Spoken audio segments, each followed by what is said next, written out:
I thought moving to Miller Lane would be our sanctuary, but I didn't realize I was walking into the crosshairs of a ruthless criminal network that wanted me dead or in prison for life. When they tried to frame me with a fabricated case of illegal weapon trafficking, I realized the house next door wasn't just a home. It was the epicenter of a nightmare I had to dismantle before it destroyed my family. When we bought the house on Miller Lane, it was supposed to be our sanctuary.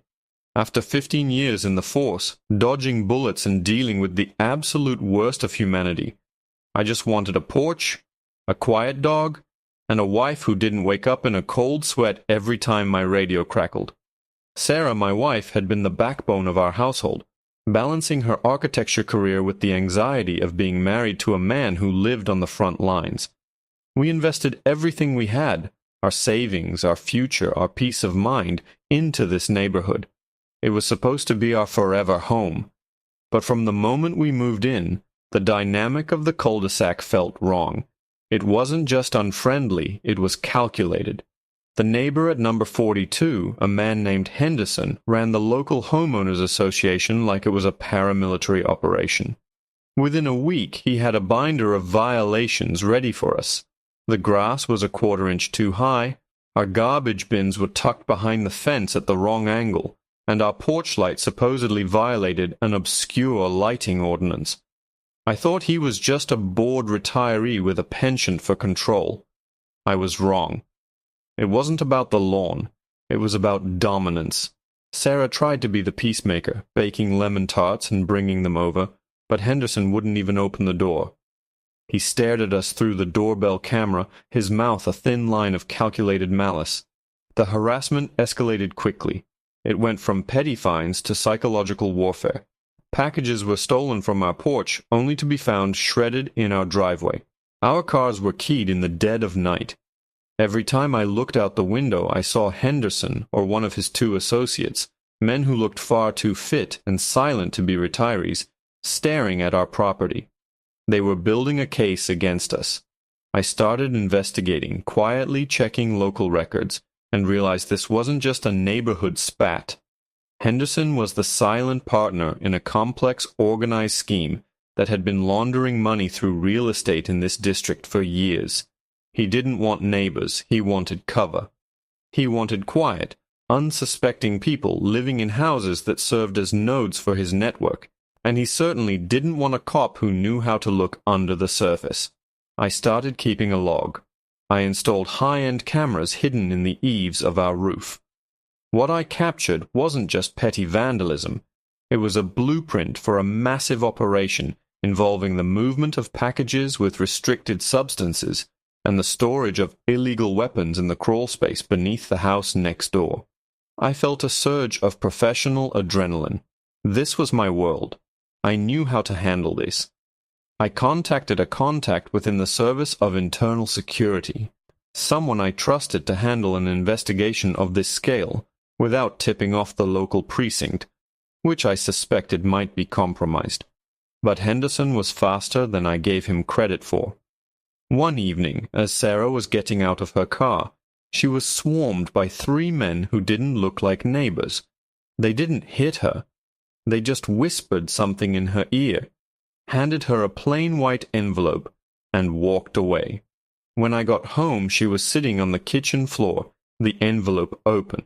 It contained high-resolution photos of us, not just from the house, but from our previous life, from places we had lived years ago. And under the photos was a fabricated report, a masterpiece of fiction that framed me for a series of high-level crimes, including links to illegal weapon trafficking. They were setting me up for an attempt to destroy my life through heavy charges.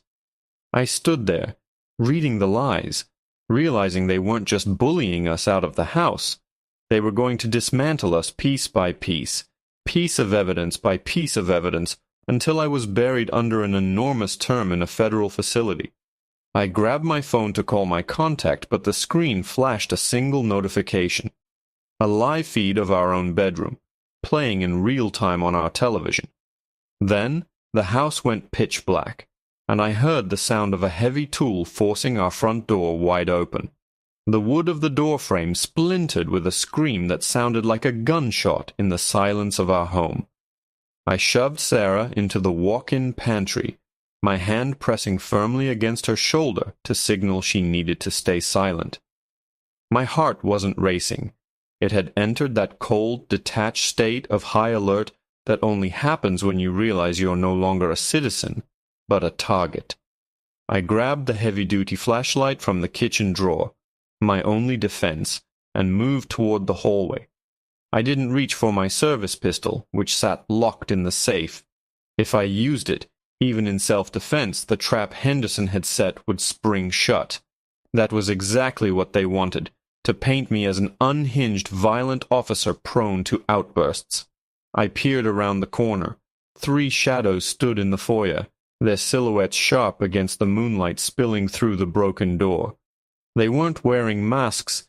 They weren't hiding their identities because in their minds we were already dead to the world.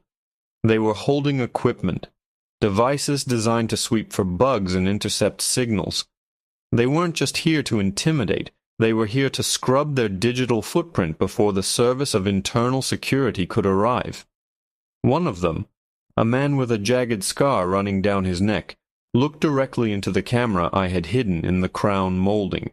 He grinned, pulled a canister of pressurized foam from his jacket, and sprayed the lens until the image on my monitor died.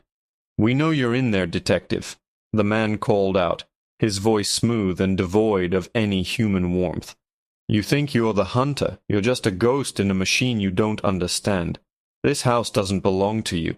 These streets don't belong to you. And by tomorrow your badge is going to be buried in the dirt with your reputation." I retreated into the darkened living room, my mind racing.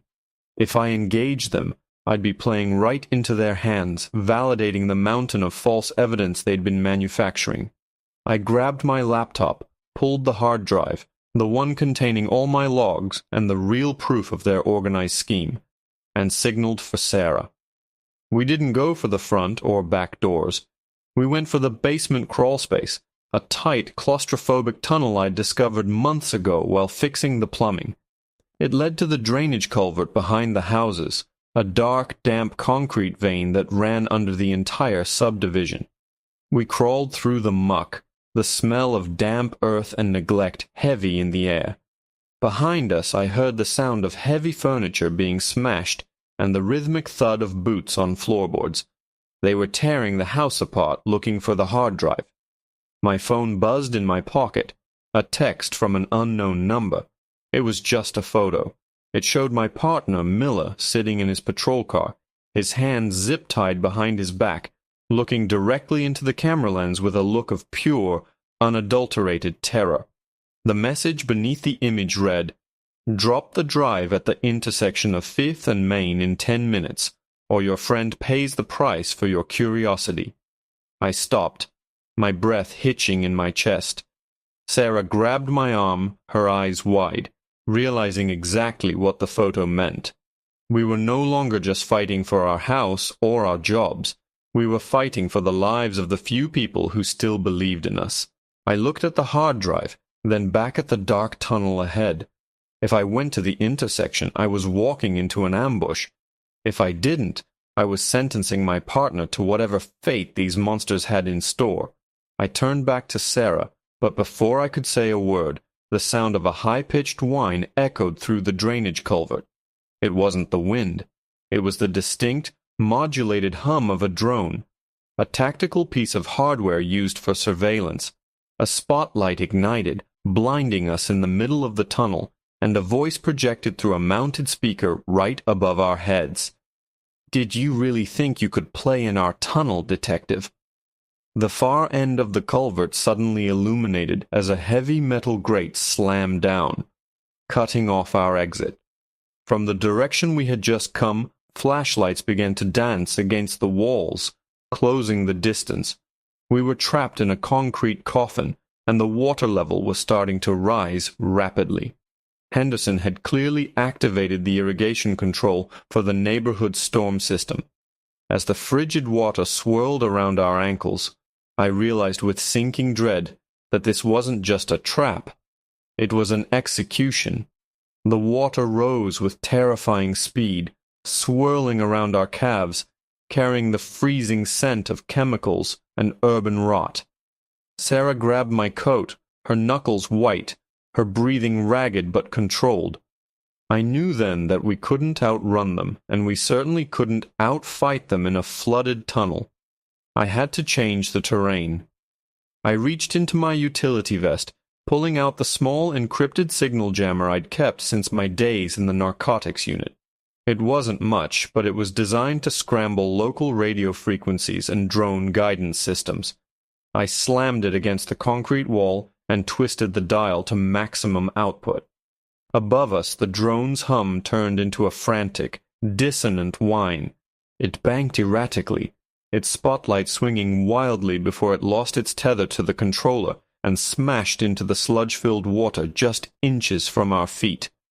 The sudden darkness was total, a deafening silence falling over the culvert as the remote systems Henderson's crew relied on blinked out. "Now," I whispered to Sarah, "move." We didn't head for the blocked gate. Instead, I remembered the maintenance hatch I'd mapped out when we first bought the house.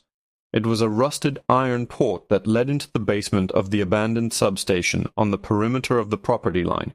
We scrambled, wading through the rising icy torrent, our hands scraping against the slimy, algae-covered walls until my fingers hit the cold metal of the hatch. I heaved it upward with every ounce of strength I had left. We spilled into the dry, musty air of the substation, breathless and shivering, just as the sound of heavy boots echoing against the concrete above signaled that the men were closing in. I didn't wait for them to find us. I pulled the hard drive from my pocket. It wasn't just a storage device, it was a wireless transmitter. I had rigged it to broadcast to the secure cloud server of the Service of Internal Security the moment it moved within range of the substation's high-frequency tower. I hit the upload button. The progress bar crawled, mocking me, while the men outside slammed into the hatch, their voices muffled but clear. They were panicked now, their organized scheme falling apart as the jammer played havoc with their tactical gear. Then, the magic word appeared on my screen. Uploaded. Within seconds, the silence of the night was shattered by the distinct rhythmic chop of helicopter blades and the screech of tires on the pavement above. Blue and red strobes illuminated the cracks in the walls. I stood up, helping Sarah to her feet, and we walked toward the heavy steel doors of the substation. As we burst out into the night, the scene was one of controlled chaos. The Service of Internal Security had arrived in force, their tactical teams swarming the cul-de-sac. Henderson was on his knees, his face pressed into the manicured grass of the very lawn he had spent months policing. The associates who had terrorized us were being zip-tied and led away, their arrogance replaced by the hollow realization of the enormous term awaiting them. My captain was there, his face stern, but his eyes filled with relief. He didn't say a word as I handed him the hard drive. He didn't need to. He saw the look on my face, a mix of exhaustion, triumph, and the cold reality that the house we loved would never truly feel like a home again. We had been through the fire, and while we had lost our sense of security, we had kept our integrity. 3 weeks later, the neighborhood was quiet again, but it was a different kind of quiet. Henderson's house was boarded up, a crime scene tape fluttering in the wind like a ghostly reminder. Sarah and I were packing our last boxes. We weren't just leaving the house, we were leaving the life that had been so easily tainted by those who thought they could own us. As I drove the final truckload away from Miller Lane, I looked at the rearview mirror one last time. There was no fear, only the clarity of a man who knew exactly who he was. They had tried to break us with their attempts to frame us with heavy charges and psychological torment, but they had underestimated one thing. A man who has nothing left to lose is the most dangerous person in the world. And as we drove toward the horizon, I knew we weren't running away. We were finally free.